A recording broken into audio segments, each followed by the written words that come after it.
नमो भगवते वासुदेवाय।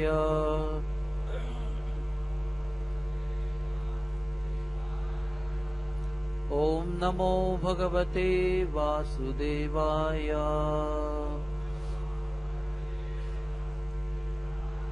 ओम नमो भगवते वासुदेवाय।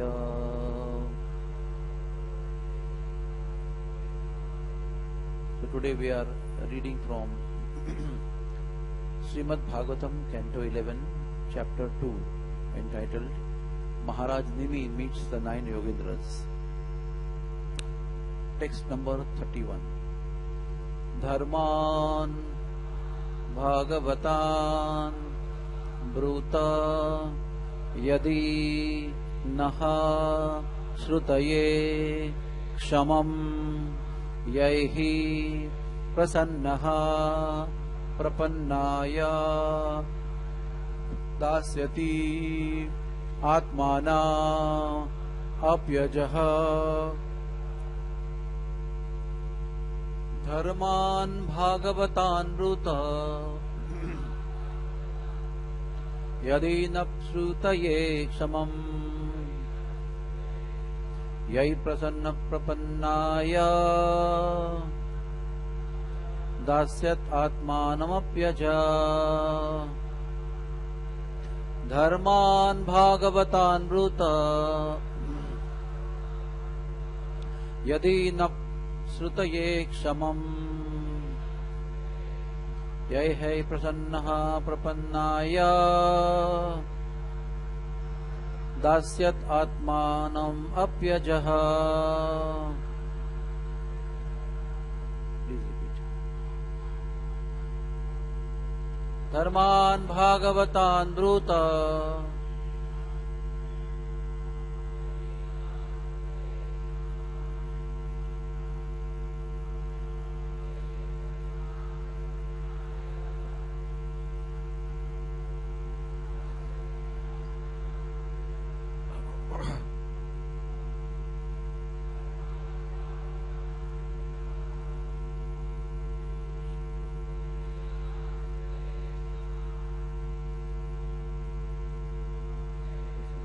Prapannaya Dasyat Atmanamapyajaha.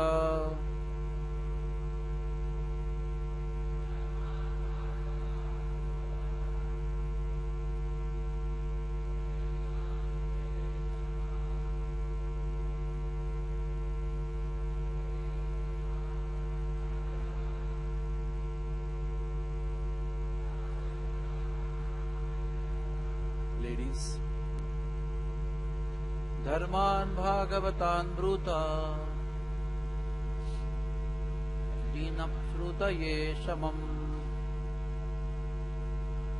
Yai Prasanna Prapannaya Dasyat Atmanamapyaja. Ladies, Dharman Bhagavatan Bruta Shrutaye Kshamam Yai Prasanna Prapannaya Dasyanam Atmanam Apyaja.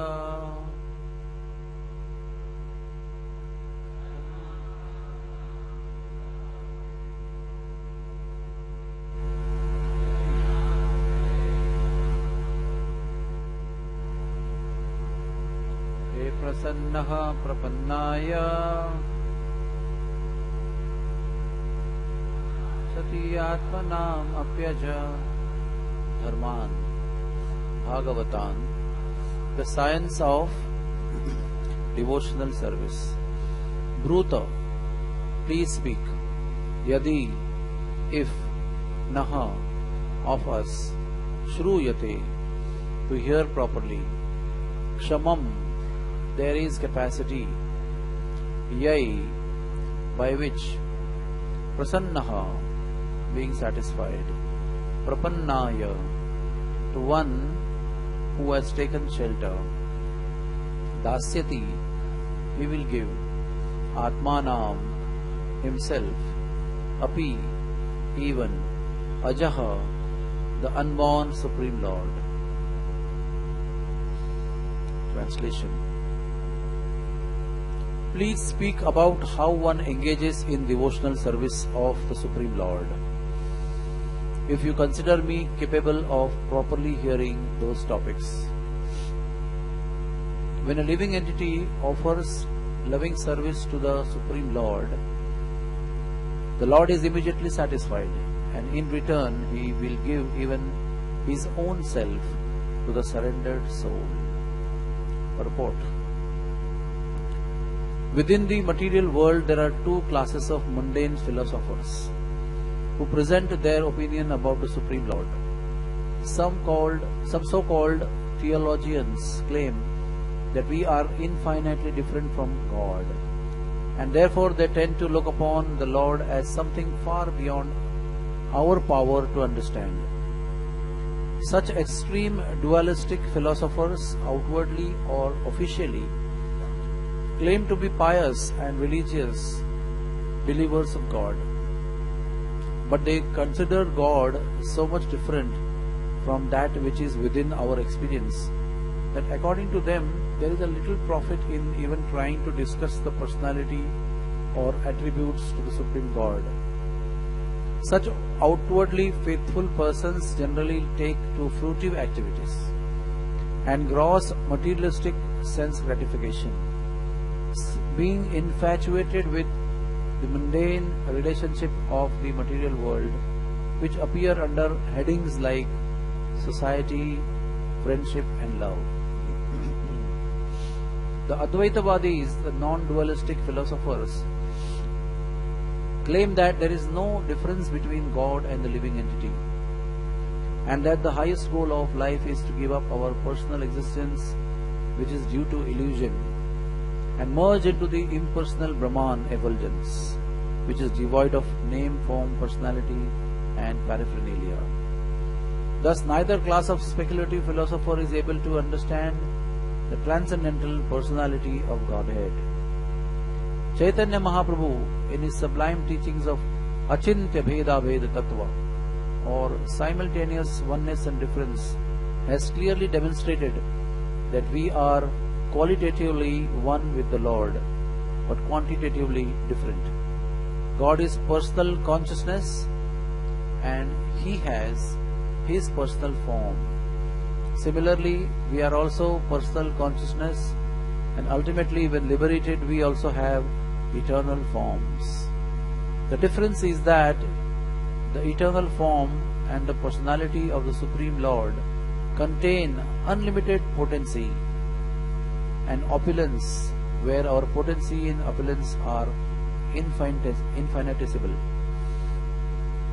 We are conscious of our personal body, whereas Lord Krishna, the Absolute Truth, is conscious of everyone's body. As stated in Bhagavad Gita, Kshetrajnam Chapimam Vidhi Sarva Kshetreshu Bharata. But although God is infinitely greater than the living entity, both God and the living entities are eternal personalities with form, activities and feelings. The Supreme Lord, Krishna, expands Himself into innumerable living entities to enjoy rasas or ecstatic relationships with them. The living entities are part and parcel of the Lord, and they are meant to serve Him with love. Although the Supreme Lord is eternally the predominator, the living entity is eternally the predominated. When the living entity surrenders unto the Lord with a sincere loving attitude, desiring to serve the Lord eternally without the slightest expectation of personal reward for such service, the Lord immediately is pleased, as expressed here by the word Prasannaha. Krishna, the Supreme Personality of Godhead, is so unlimitedly merciful and magnanimous that in His gratitude to such a surrendered and loving servitor, He is immediately inclined to offer anything, even Himself, to this surrendered devotee. So we are advised to stop here at this level of purport. Om Ajnanatimirandasya Nanjana Shalakaya Chakshurun Militam Yena Tasmai Sri Guruve Namaha. Sri Chaitanya Manobishtam Sthapitam Yena Bhutale Swayam Rupak Kadamayyam Dadati Svapadantikam. Sri Krishna Chaitanya Prabhu Nityananda Sri Advaita Gadadhar Srivasadi Gaura Bhakta Vrinda. Hare Krishna Krishna Krishna Hare Hare, Hare Rama Rama Rama Hare Hare.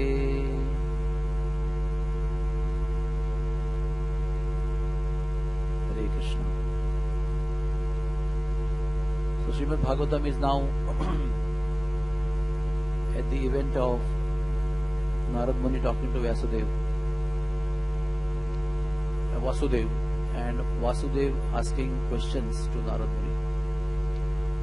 And Narad Muni, out of his humility, although being much superior to Navyogendras in one sense, because his seniority is so much, even in the timeline or spirituality, still he is humble enough to quote the discussion between Maharaj Nimi and the Navyogendras. And these teachings of Navyogendras constitute a very important part of the teachings of our Sampradaya also, and the eternal teachings of spiritual science. Very interesting, all the 9 Yogendras, one after another, speak very beautiful, instructive lessons to Maharaj Nimi. And here Maharaj Nimi is asking a question: am I qualified to listen? This is the qualification of a listener. The moment he asks question about his qualification and whether he is eligible, he becomes eligible. Because the eligibility of a Shrota is his desire to listen, his desire to hear humbly and submissively, submissive oral reception. And Prabhupada goes on explaining variety of people having variety of knowledges. And he comes to the point of surrender. Now this is the ultimate status of a devotee in his life. But finally, after trying to enjoy sense gratification, doing things to be happy in life, he comes to know that whatever you do in material life, happiness is not there.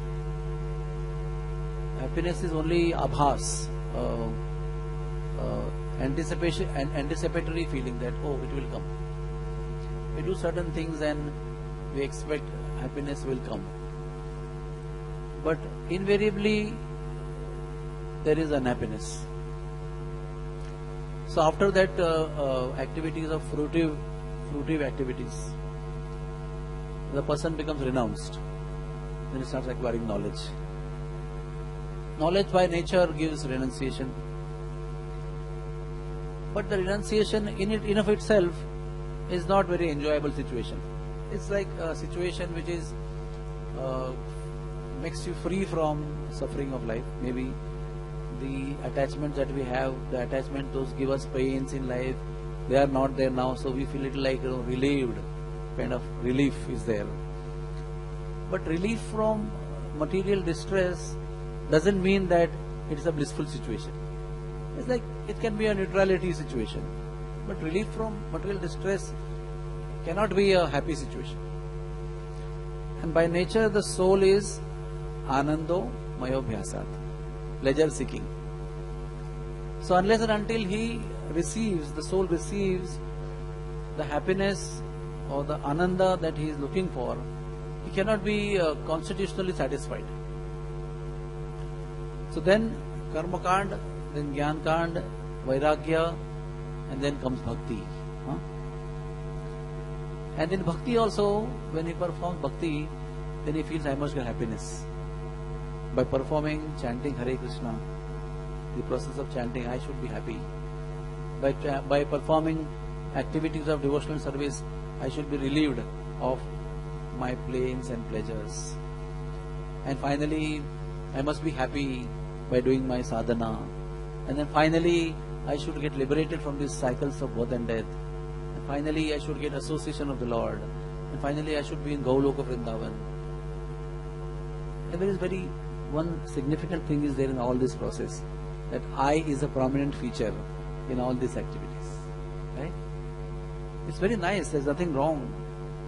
But still, it's a stage, it's not ultimate. It is said that dharma, artha, kama and moksha, all these four things can serve us as hindrance to our bhakti. Artha and kama, everybody knows, money is always a problem. It always creates nuisance and disturbance. Desire for sense gratification anyway entangles us. So it's not difficult to understand that these two things are bad for bhakti. But dharma also can be bad for bhakti if it is not properly performed with the understanding of the purpose. That purpose is samsiddhir haritoshanam. If that is not understood, then dharma is a very nice activity, looking very lucrative, but it's only for ourselves. For my happiness, my family happiness, my samaj happiness, my country happiness, my caste happiness, my language people happiness, extended family happiness. So dharma performed not for the pleasure of the Lord only, finally can keep you away from the Lord. And moksha also, desire for moksha also can be a hindrance in path of bhakti, because moksha is also a selfish desire. I want to get liberated from this suffering cycles of birth and death. I do not want to get entangled in these sufferings of cycles of birth, old, disease and death. So bhakti is much beyond this char purushartha. Bhakti is pancham purushartha, that is love. And such love, that is not that love that when I love you, my Lord, I must get love from you. I must get that reciprocation from you. Well, when you go at the bank of Jamuna, you don't separately apply for cool breezes, right? When you sit at the bank of Jamuna, Ganga, automatically cool breeze comes. It's like a package. So when we love, we don't have to ask the Lord that, my Lord, please reciprocate to my love, please, because I need your love. I am hungry for your love. But the highest stage of surrender is that there is no iota of any selfish desire in bhakti. When we say pure devotional service, it only means one thing, that there is nothing for the self. That's why many a times we are told our sampradaya of Chaitanya Mahaprabhu is a revolutionary sampradaya. There is nothing in for ourselves here. At the ultimate stage, you have to understand. And you should be prepared for that. Even the Lord may be happy with your endeavor and you may be unhappy with some sufferings. And that is very happily accepted in Mahaprabhu Chaitanya's movement. What does that 8th shloka say in Shikshashtakam? Ashlishava padaratam pinastumam. Pinastumam means I am ready to get crushed, my Lord. But I will never give up activities that are intended to please you. Nothing will discourage me from serving you, because I am getting some pain, I am getting some suffering, I am getting some distress, unwanted experiences. You can, you embrace me, you kick me away, you crush me, make me miserable. It's all right, my Lord. I want to simply please you. If my suffering or my going through these experiences is what you want and is what is going to please you, I am okay, my Lord. And that is called bhakti. You see the gopis, how much, today also we think Vrindavan, Mathura, Nandagaon. How far is from Mathura? Very close. Within 2 hours we can go today. Or even if you walk, it may be 1 or 2 days. But the gopis never went there. No, we want to be with you. How can you leave us? They expressed their love. But the Lord went. And it could have been always possible to just go across and meet Krishna. But they never went, because they knew that He didn't want us to go there. It won't be pleasing if we go there. He wants us to stay here back. There's some purpose behind it. And till the end they didn't go. When he called, they went. Because then that would please him. So they went. That is why the Brijvasis, they are the emblem of the highest degree of devotional service. Because in all their activities, there was never a trace of selfish desire. There's something I will gain in my relationship with Krishna when I do something for him. And obviously, Mahaprabhu Chaitanya also explains that they were doing highest of all devotional service. Mahaprabhu Chaitanya is such a kathor sannyasi, wouldn't even look at the shoe of a woman, would take the names of these gopis, chant the names of the ladies, gopis, glorify them at the cost of ridicule of people in Navadvip. He would chant the name. That means he would adoring them as the highest devotees of the Lord. Highest devotees of the Lord. And what was the state of consciousness? That they never expected anything from the Lord. Even when they would dress up beautifully, generally it looks like, I am dressing up so that I can be beautiful and people can look at me. But the only purpose of dressing was that Krishna would be praised. If my looking beautiful would be pleasing Krishna, so I will dress up. Otherwise I will not dress up only. Who cares for my beauty? Only if Krishna is happy looking at my beautiful face and beautiful existence, then I am happy. Nanda Maharaj came back from Mathura. Krishna told Nanda, Vasudeva and Devaki that I will stay back here as per your desire to please you. And that was like a shocking thunderbolt on the heart of Nanda Maharaj. He understood, he is not going to come back with me.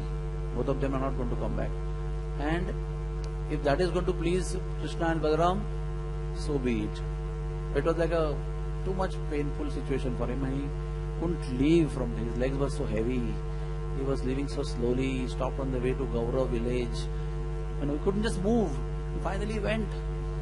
And then after going, Yashoda Devi was just blasting at him like anything. It was too painful. And finally she, it was so long a story, I'll tell you short. Finally she said that you don't know how to love.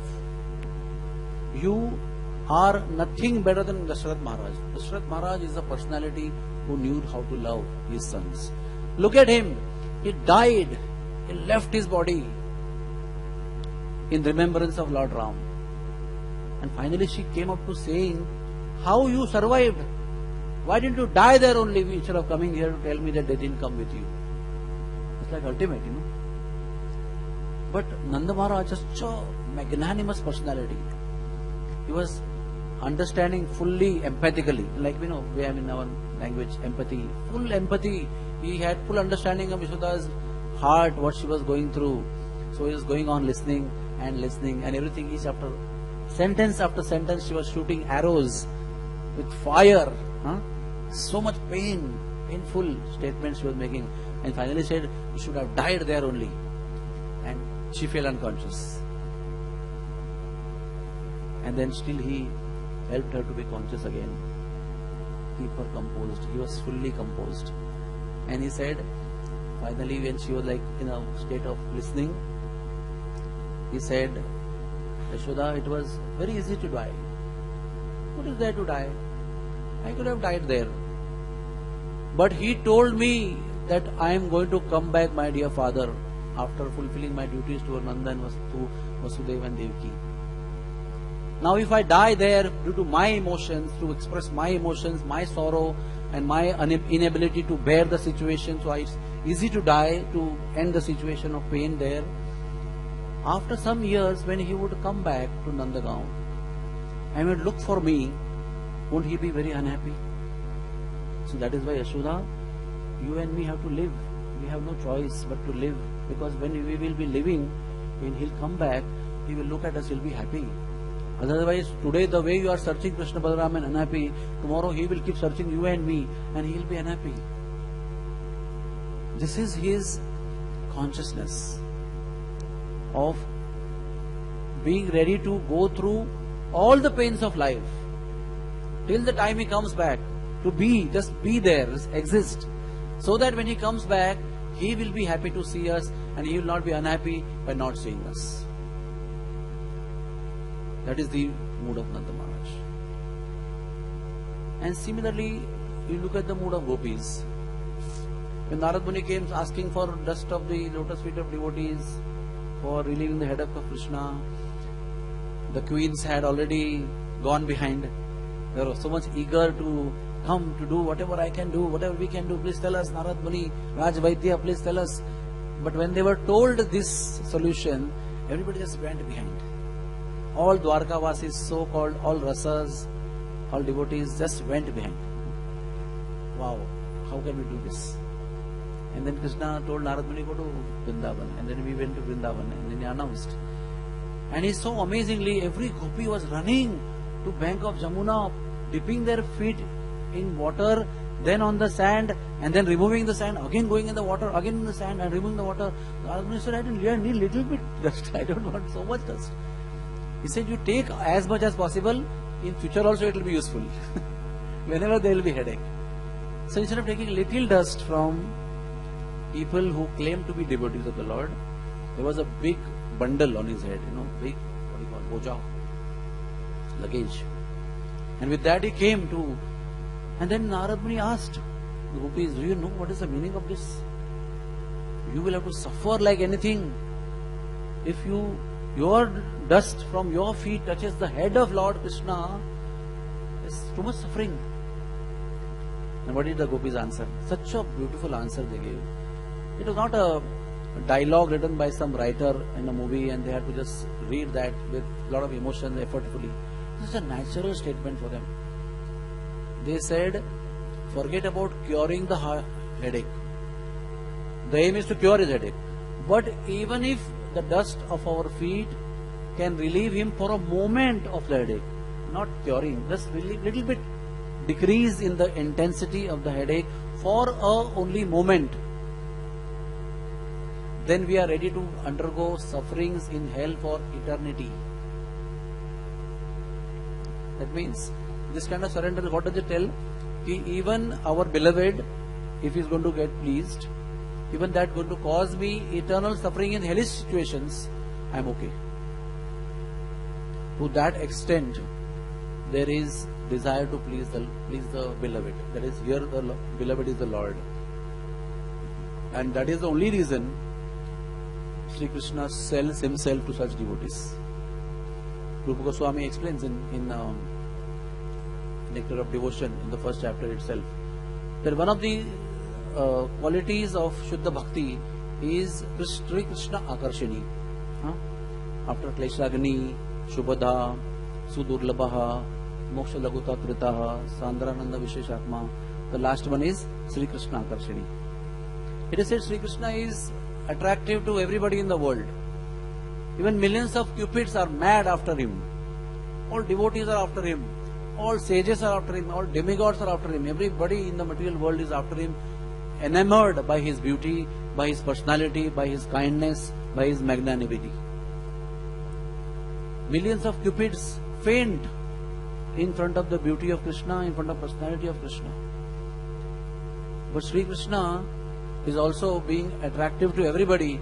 He is also attracted to something, and that is called as Shuddha Bhakti. Sri Krishna is supreme controller, but he is also controlled by something that is called pure devotional service. That is why it is said pure devotional service is superior to Krishna also, because when done, Shuddha Bhakti conquers and controls Krishna. And who does that? Is pure devotees. Rupa Goswami says, symbol of devotional service is the highest, in highest degree, is Srimati Radharani. To perform devotional service means to follow the lotus footsteps of Radharani. Brajvasis put themselves under Radharani to attain perfection in their devotional service. Devotional service is not an activity on the material world. It is directly under the control of Radharani. Bhagavad Gita says all the Mahatmas who are surrendered to the Lord are always under the protection of Radharani. Sri Krishna tells Uddhav in 11th canto, 4th chapter, 20th shloka, which will come in the future. Sri Krishna says, Uddhava, my dear Uddhava, any amount of yoga, mystic yoga, any amount of karma kand, fruitive activities, any amount of acquiring knowledge, any amount of study of Vedanta, any intense tapasya, any amount of donations and charity given in the holy places, any amount of visits to holy places cannot attract me as much as Shuddha Bhakti by my devotee. This Shuddha Bhakti is the only thing which attracts me and pleases me. And when somebody does that, I sell myself to him. Like he told, Chaitanya Mahaprabhu told so many devotees that he can sell me in the market. I am his puppet. Sri Krishna himself becomes puppet in the hands of a person who performs Shuddha Bhakti, pure devotional service. What is the proof? He told the gopis that you have done so much for me. I may be whoever I am, but I cannot repay you. Just be happy in whatever you are doing as the reward of your activity. Amazing. This is very amazing. The person who is a giver of everything, person who is controller of everything, possessor of everything, owner of everything, he is saying, I am helpless. Such is the power of Shuddha Bhakti that makes the supreme owner of everything a helpless personality. And then there are so many proofs. He told gopis, na parayaham. Then he became the charioteer of Arjun. Narad Muni went to meet Pandavas. And Yudhishthira Maharaj was glorifying Prahlad. So Narad Muni said, you are trying to glorify Prahlad as superior to him. But do you know Supreme Personality of God is so much merciful to you. He became an ordinary human being. He became your cousin. He became your friend. He stayed with you. He became your messenger. He shared happiness and sorrows with you as a family member. He took a role of a nephew to your mother, brother as cousin brothers to all of you. You are so fortunate. I understand your heart that you are still considering yourself lowly in front of Prahlad Maharaj. So being attracted by Shuddha Bhakti done by Pandavas, Krishna stayed there as an ordinary human being. He became Sarathi of Arjun. He became messenger for Pandavas in front of Kauravas. He took an insult from Duryodhana. Isn't that true? He put himself in an insulting situation in front of Duryodhana for the sake of his devotees Pandavas. He ran to forest to save them from Durvasa Muni's wrath. What he did not do, he ran when Draupadi was being disrobed. He had no business to go. He is Supreme Personality of God. But because he is subservient and controlled by the love and surrender of his devotee, he does something which is unusual, which is amazing actually. So, Prabhupada mentions again, God is great, but pure devotional service is greater than God, as it conquers and controls the Lord. So, this purport where we read, it ended at the level. I'll read again those lines, very beautiful lines Prabhupada explains.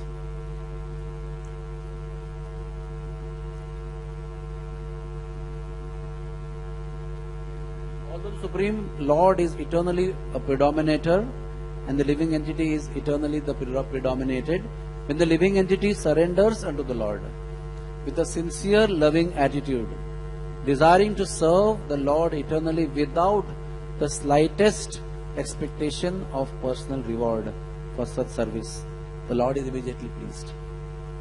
As expressed here by the word Prasannaha, the Supreme Personality of Godhead Krishna is so unlimitedly merciful and magnanimous that in his gratitude to such a devotee, he immediately is inclined to offer everything, even himself. So this Shuddha Bhakti makes the Lord grateful. We have to be grateful for him. But Shuddha Bhakti is such a powerful activity. It makes him grateful. Only one thing is required, is to be selfless in this.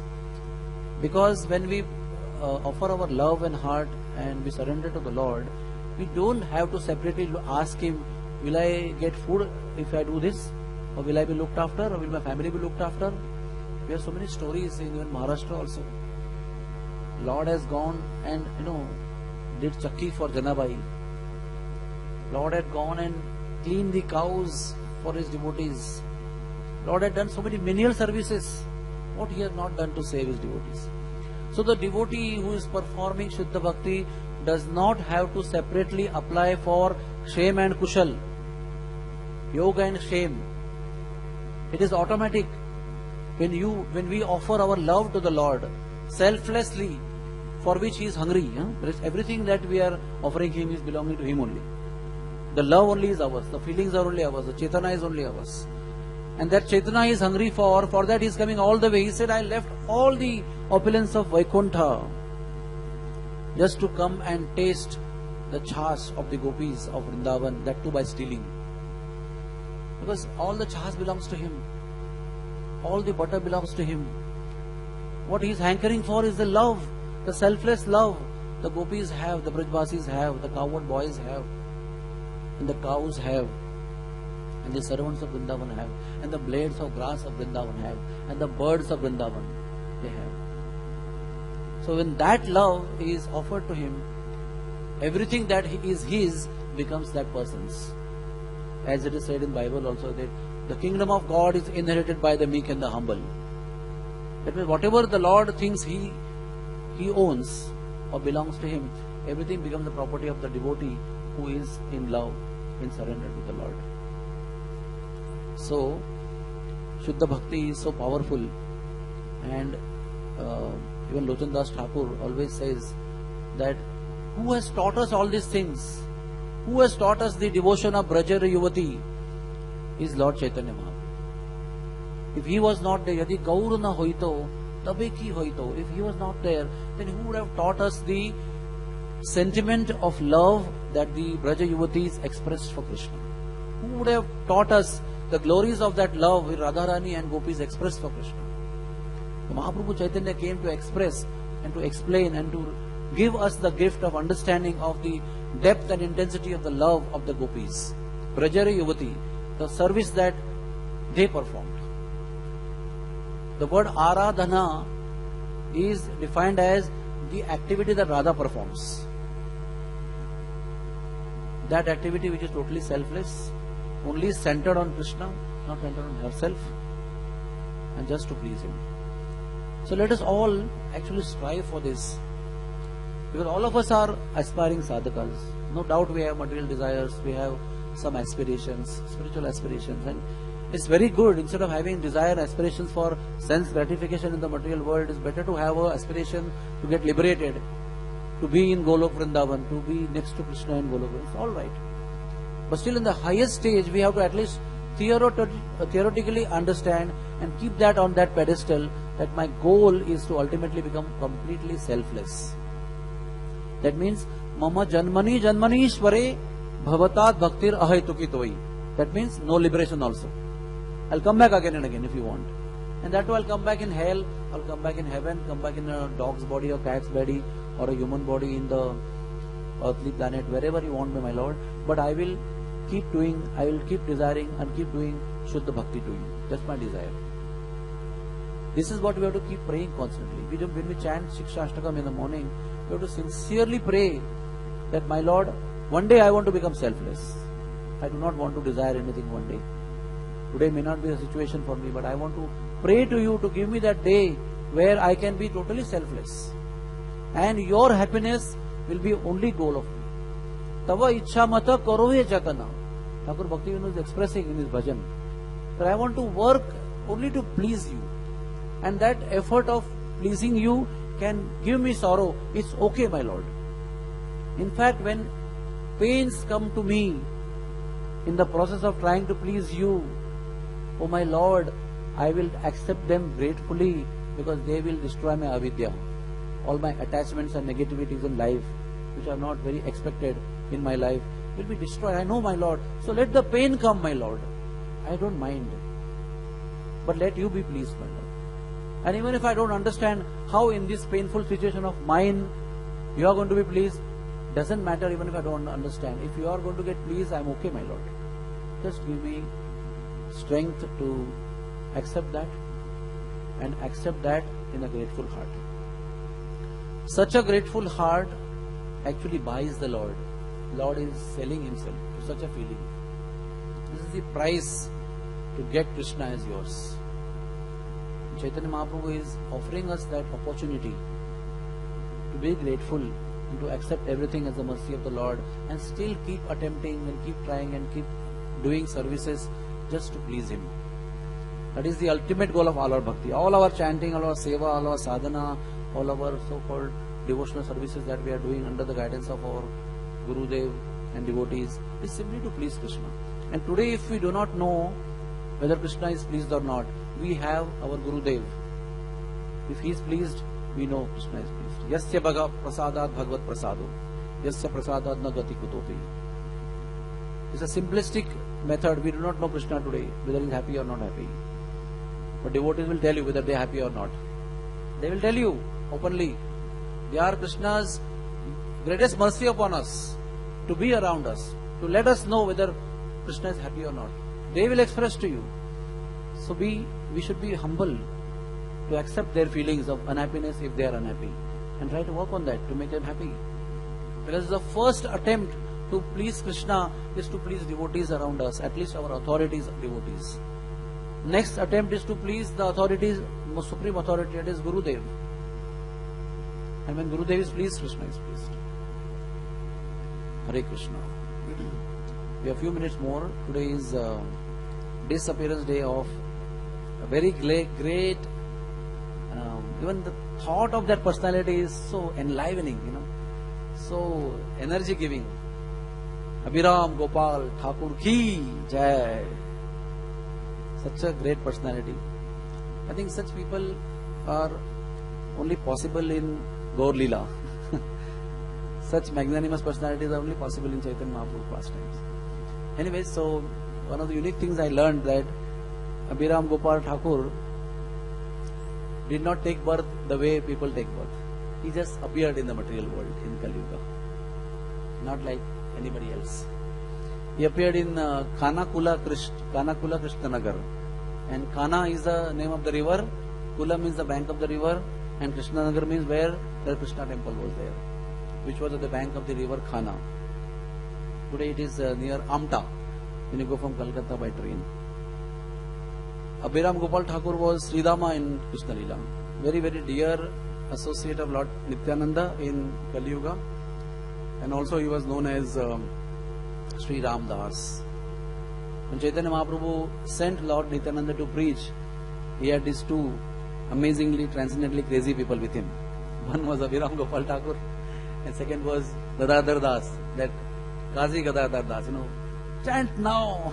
That Gadadhar Das was also the accompaniment of Lord Nityananda, because Lord Nityananda also shared that same transcendental craziness with him. These two were fit candidates to join him. In order to please Lord Nityananda, Abhiram Gopal Thakur got married actually to Malini Devi. He was always filled with ecstasy due to the mercy of Lord Nityananda and due to Lord Nityananda's empowerment. He was a fearless preacher. When he started preaching in the order of Nityananda Prabhu, everybody would just flee away. Whoever were atheistic and antagonistic people, they would just run away out of his fear.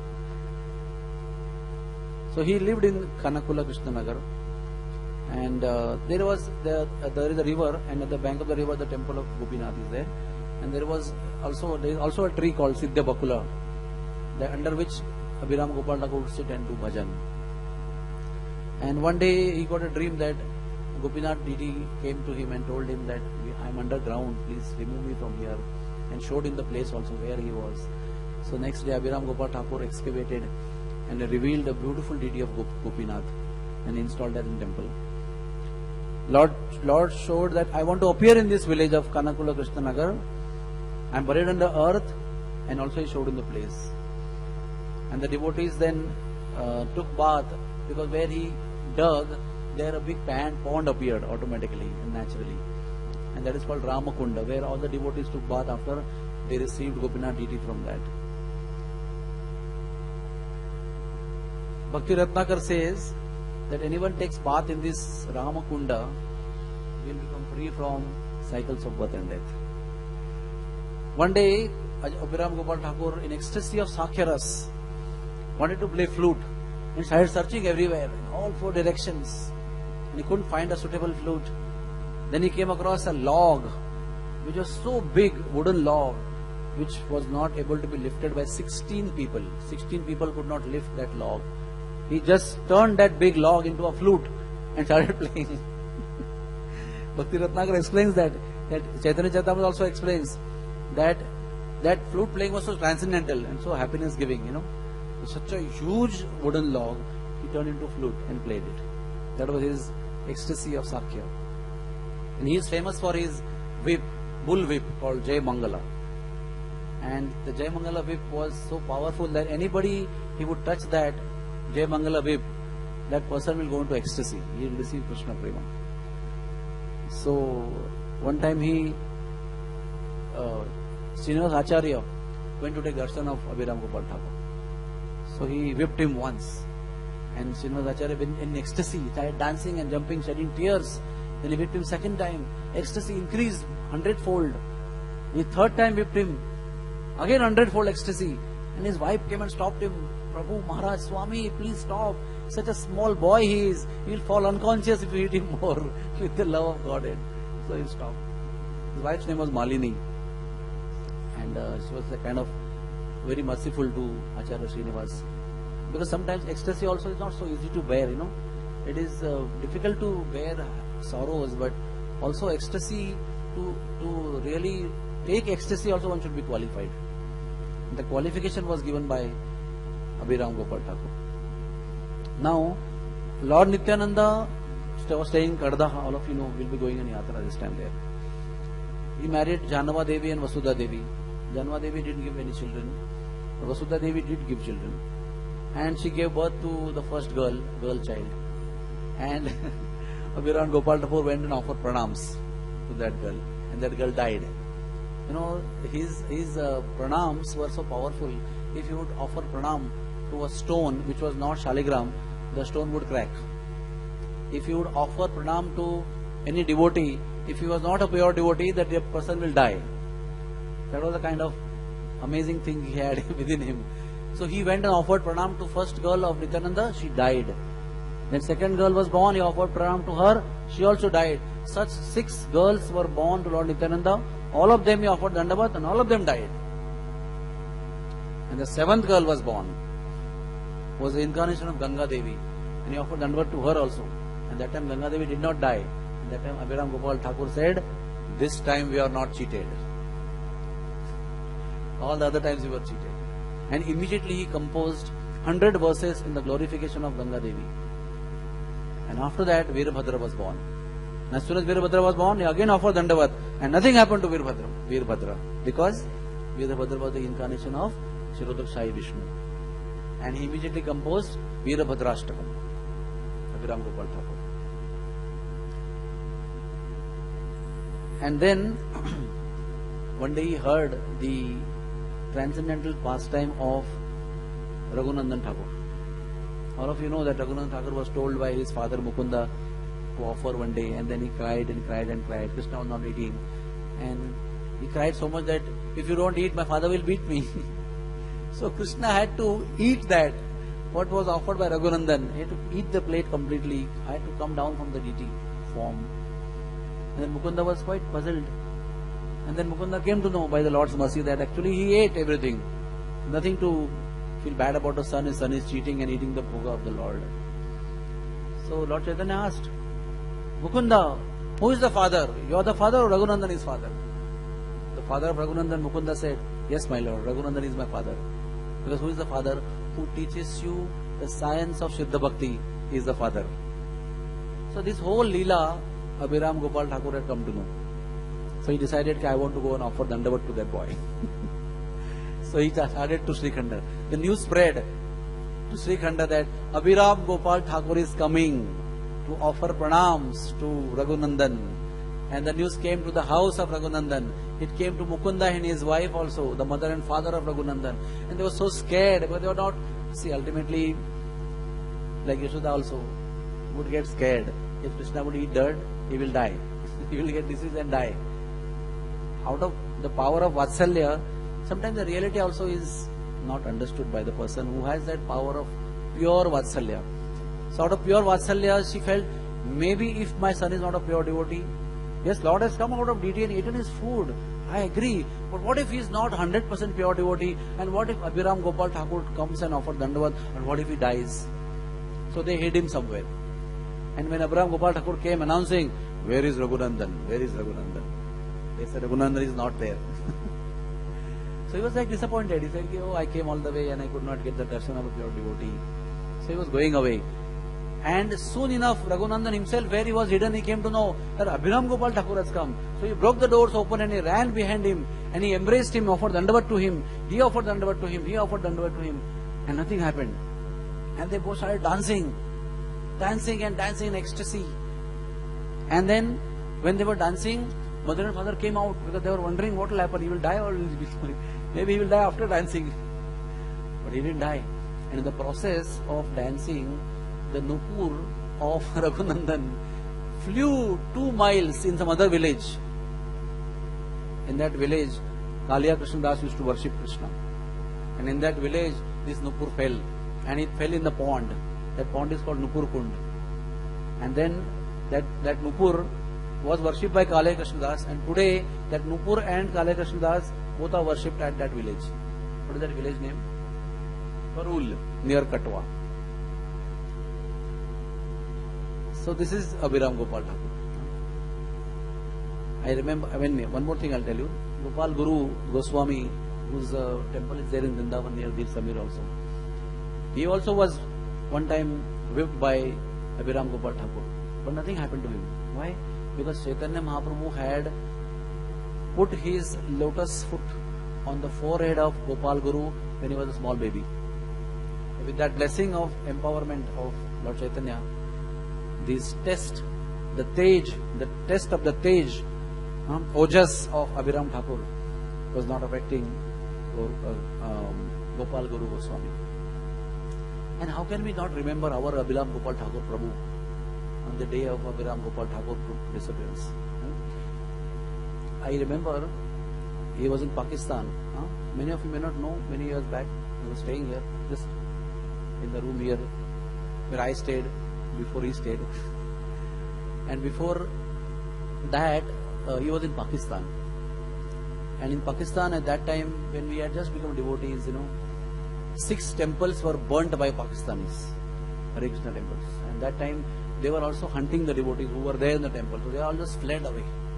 So in that process, his wife stayed behind, he came back, he came to India, and I was that time full-time in Vrindavan temple, looking after that Ramjivai Satsang Bhavan. So I was told he is coming, you have to please give shelter to him, and he will stay here incognito. Of course, Pakistani police cannot come and arrest somebody in India, but he is coming from Pakistan, running away from Pakistan. So he stayed with me in Ramjivai Satsang Bhavan for many months. Things were settled. In the process, news came that his wife died in a storm. In the storm, tulsi plants fell down from the, what do you call that, katta or platform. And she was so much a devoted lady to Tulsi Devi that she just went and ran and embraced that pot of Tulsi which fell down, and there only she left her body. So then he took Vanprastha and he left Vrindavan temple and he came here, Radha Gopinath temple. And he stayed in the room next to Radhanath Swami Maharaj. And the greatest memory that everybody has is to always shoutingly call Gopal, Krishna, Krishna, Gopal. And some devotees were like sons to him that time. They would say, what Prabhuji you are shouting? We are getting disturbed. So that time Radhanath Maharaj told him, he is not shouting, he is calling them. He is calling Krishna and Gopal. Every single moment, even in the middle of the night also, he would call constantly. Such a devotee he was, fantastic devotee. He would be so loving to some of the brahmacharis who may be remembering how much care he would take when they were sick and how much love he would give them and instructions would give them in deity worship. And he would cook for His Holiness Radhanath Swami Maharaj. And his pieces of potato or suran or maybe dudhi or whatever he would, kasifal, he would take only equal cubicles, equal looking cubicles for making sabji. All the other shapes and sizes he would discard. That was his standard. And then when he would cook and he would offer to Krishna and he would serve Radhanath Maharaj, Radhanath Maharaj said that his preparations would shine effulgently in the plate. And I could make out which preparations were made by Abhiram Gopal Thakur Prabhu. Such a devotee he was.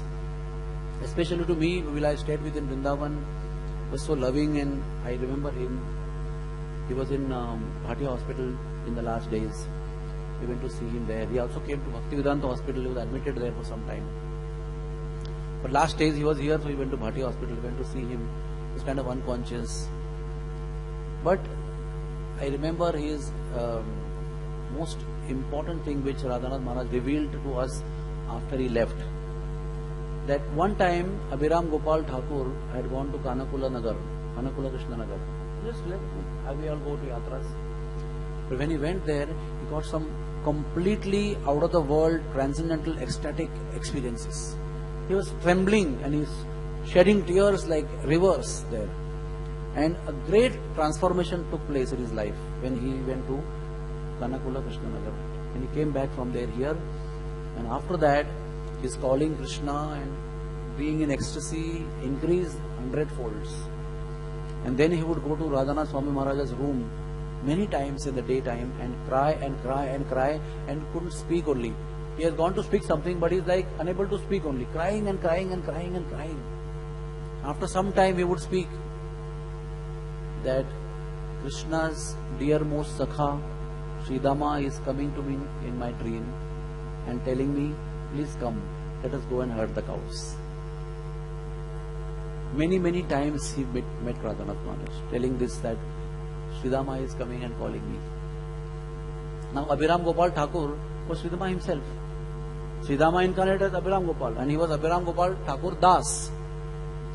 He was named as Abhiram Das, but when he went to Krishna Nagar, Kanakula Krishna Nagar, he himself added Gopal in between. And he started calling him Abhiram Gopal Das. So he asked Maharaj what I should do. He's calling me to come and herd the cows. He said, just keep it to yourself. Right time will come and he will take you to herd the cows with him. So that time we all came to know, when spiritual master gives a particular name to somebody, it has a divine connection. It is not just by the way, your name is S, so your name is Shadbhuj Das, my name is V, so my name comes to Vishwarup Das. Whatever V, so many names are there after V. No, there is a meditation before giving name. And all of us will come to know sometime in our devotional life, somewhere, sometime, at least at the end of our life, that there is a connection of our name with Krishna in some Leela and some pastime. And all this was shared by His Holiness Radhanath Swami Maharaj after he disappeared in his memorial service. So such great devotees lived amongst us. At times we don't know who is who. At times we may have fight with you, and we may not like you, we may not like seeing you also. But we don't know who is who. Time will reveal, because we all are under the powerful energy zone of a pure devotee, that is Srila Prabhupada.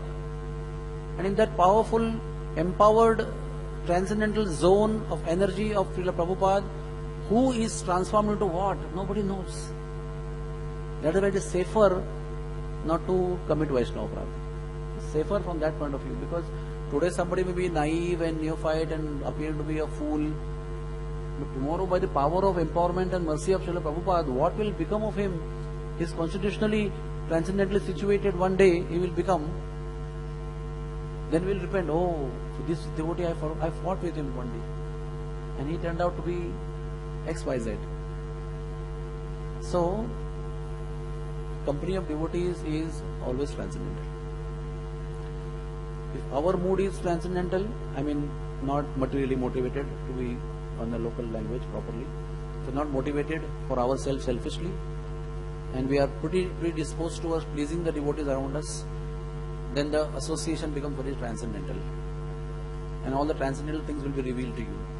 And when we are motivated, have some personal selfish gains to think about, then that association becomes ordinary association, where we look good and bad in them as per our personal selfish desires that we have. So let us remember Abhiram Gopal Das Prabhu and Apuram Gopal Thakur, the incarnation of Sri Dama. Bless us with that selfless devotion to the Lord and with the desire that we want to please Him selflessly, even at the cost of suffering in our life. And that is the greatest gift of Chaitanya Mahaprabhu, and that gift is coming down through Srila Prabhupada to all of us. So that it's not impossible, it's a question of molding our consciousness.